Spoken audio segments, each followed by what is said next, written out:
motivated as I am, I still struggle with the same things a lot of other folks do, right? And if it weren't for the fact that I made a commitment today, yesterday, and today to just get this thing done, I have an appointment with somebody I want to be able to show it off to tomorrow.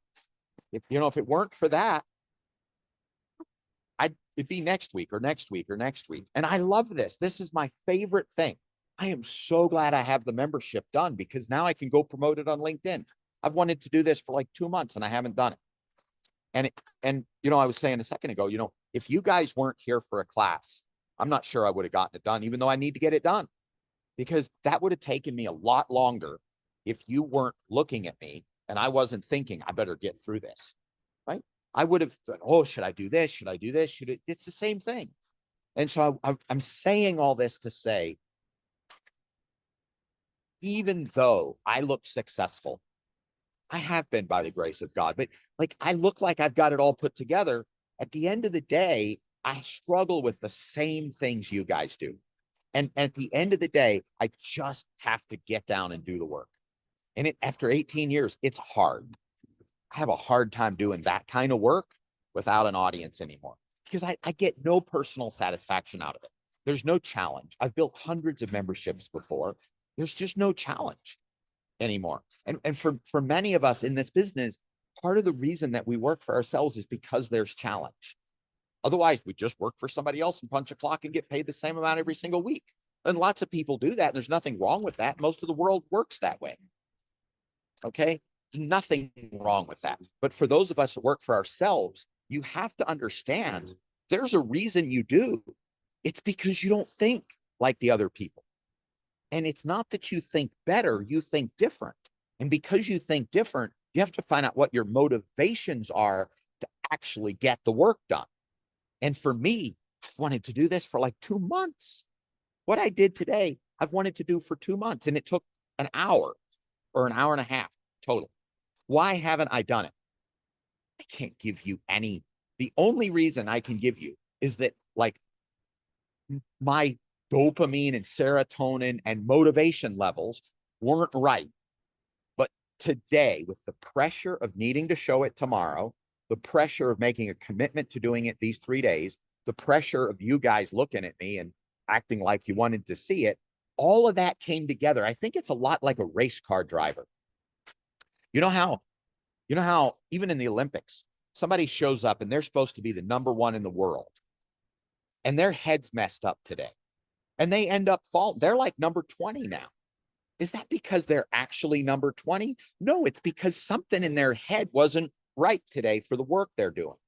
Sometimes you have somebody show up that's ranked 7th in the world, but they show up on that Olympic stage and everything's firing. Like their cortisol's right, their serotonin's right. They had the exact food for breakfast. Somebody gave them the right confirmation this morning. Like everything came together and they go in there and they win gold. That's a lot like this business is.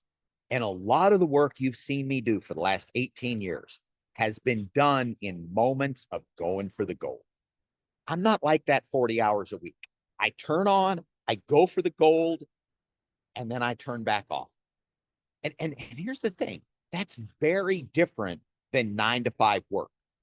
That's why I think a lot of football players and Olympic people, a lot of people go to the Olympics, they train for 20 years, they go to the Olympics, and then their whole rest of their life is shot because they can't hold a job, because they don't want to work 9 to 5, because they have the same genes we do. They thrive on excitement. Race car drivers, football players get a Super Bowl ring and then can't do work for the rest of their lives. They have depression, they have various different things. And I think a lot of it has to do with the fact that their brain has been wired to chase these golden moments. I just had a golden moment today, guys.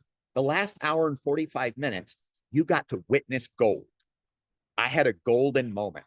And I'll tell you another secret. When I get off this call, I'm going to walk away from my desk. And for a few minutes, believe it or not, I'm just being honest with you, I'm going to feel depressed. I am going to immediately lose the endorphin level that makes you go for gold. Now, the difference between me and some people is that I'm not going to stay depressed for a week. I'm going to be depressed for 5 or 10 minutes.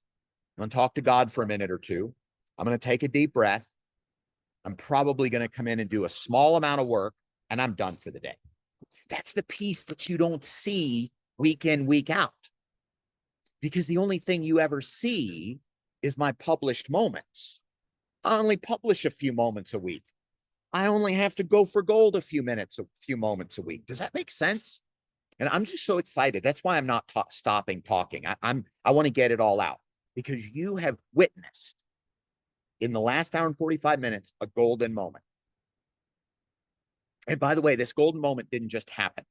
I've spent weeks thinking about what the lessons should be, thinking about doing this, thinking about what should be on that page. I've got notes and notes and notes, most of which I didn't use. Okay. But they're back there. They're there. But then I think it's a lot like a race car driver.